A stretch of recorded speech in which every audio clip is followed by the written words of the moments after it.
Hello everyone and welcome back to my channel. Today we are going to be doing a crafty video. I have been wanting to do this one for a little while and finally I had all the things together to get it sorted. So today we are going to be making this dried flower picture frame. The idea behind this is I've seen lots of these like everywhere. You see them in little boutiques or you might see them in Oliver Bonus and places like that, and I've always really wanted one. And when I got married in 2022, decided that's what I wanted to do with my wedding flowers. So this is actually my wedding bouquet, which I dried and then I've popped into this beautiful frame. So I wanted to just show you how I did it, the little creative process. A really quick point about drying the flowers: I kept the colour by keeping them in a dark place for a long time. So if you are going to be drying your own flowers, I definitely recommend doing that. You can see that with the roses and the pink flowers as well as the green leaves. So I think it's really nice and adds a bit of vibrancy. If you want to see how I did this, then follow along. The rest of this video will be voiceover after this point. And yeah, let's get into it and see how we did it. Hello friends, welcome to the voiceover. Today we're starting with this IKEA frame. It's from the Laboda series. It's £7 for this size, which is 20 by 25 centimeters. It has a chain and also you can use it as a standing up frame.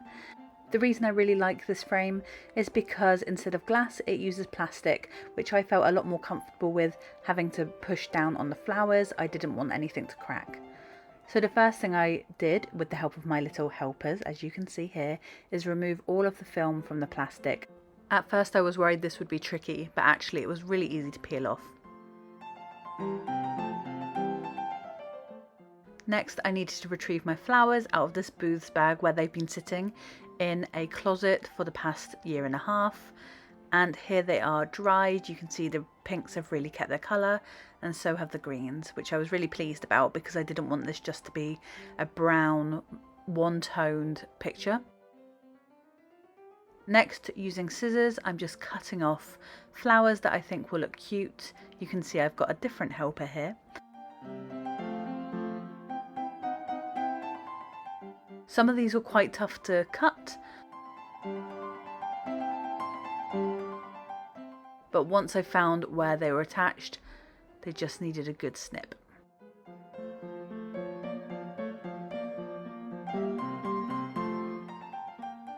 I basically cherry picked what I wanted for this particular frame, as this was going to sit in my living room.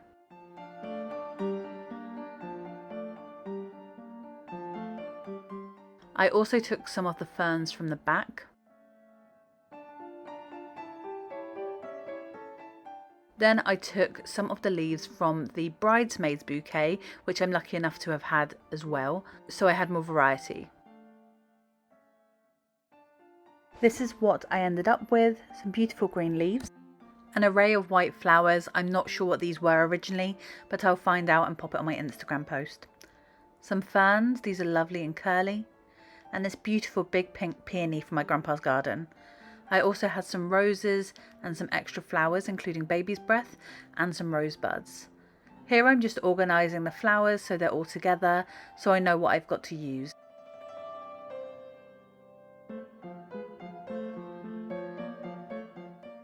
Once I had them organised, it was time to start playing with how I wanted it. So I grabbed my plastic sheet and basically started organising them in a way that I thought looked nice. I wanted to make sure there was some shape and movement, and I purposefully picked flowers that had interesting shapes and stems. This took a little bit of playing about, so I'll just leave you with my little creative process.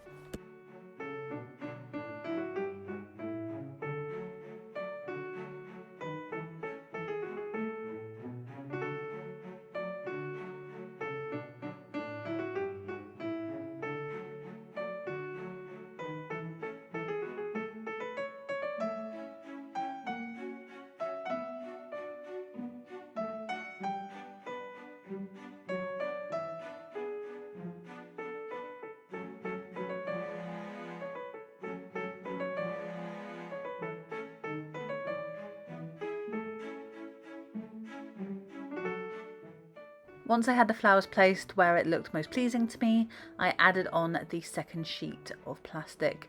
At this point, Riker scared the bejeebers out of me by jumping on the table.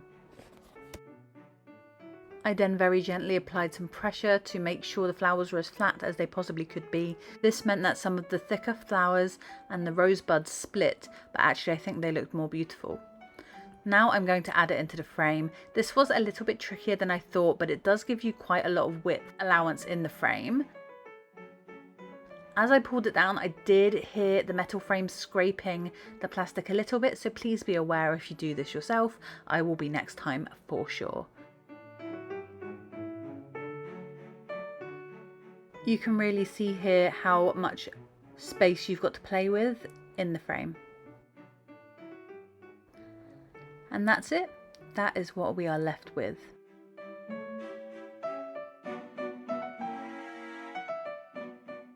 I really like how this came out. I think it's really pretty. I love how they just look suspended in mid-air. I tried it a couple of different ways. Here it is standing on my desk.